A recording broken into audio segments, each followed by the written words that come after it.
జరిగిన పార్లమెంటు సమావేశాల్లో మరొకసారి బీజేపీ తత్వము, బీజేపీ ఆలోచన, వాళ్ళ దొంగ బుద్ధి రెండోసారి బయటపడింది.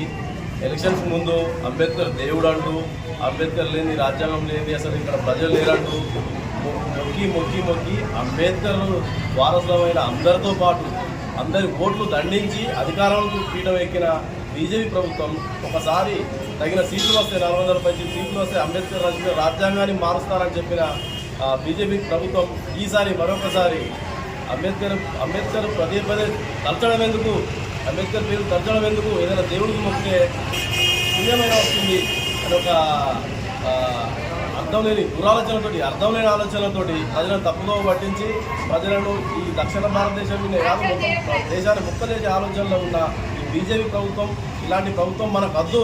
ఇలాంటి నాయకులు వాళ్ళ బుద్ధి బయటపడిన ఉన్నతమైన జాతీయ స్థాయిలో ఉన్నటువంటి వ్యక్తులు ఇలాంటి మాటలు మాట్లాడడం చాలా సిగ్గుచేటు.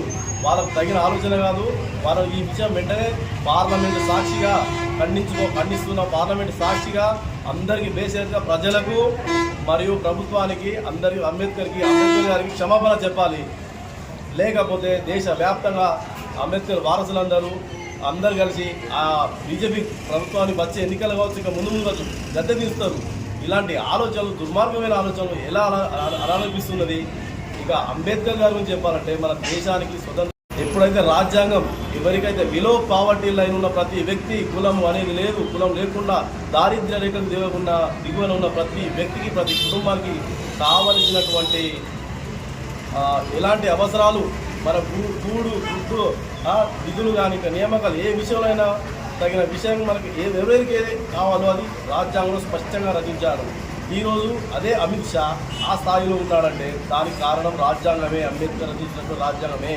ఒక అమిత్ షానే కాదు, నరేంద్ర మోడీ కాదు, దేశంలో ప్రతి వ్యక్తి అనుభవిస్తున్నటువంటి పదవి, ఇంతకుముందు అనుభవించినటువంటి పదవి, మన దేశం ఇంత సుసంపన్నంగా ముందుకు ఎలాంటి ఇబ్బంది లేకుండా ఉందన్న దానికి రాజ్యాంగమే కారణం. మరొకసారి తెలుసుకోవాలి. ఇలాంటి మూర్ఖపు ఆలోచనలు, దుర్మార్గపు ఆలోచనలు, ప్రజలు తప్పుదో పట్టించి ఆలోచన తీసుకపోతే ప్రజలు తప్పు ఖచ్చితంగా బుద్ధి చెబుతారు.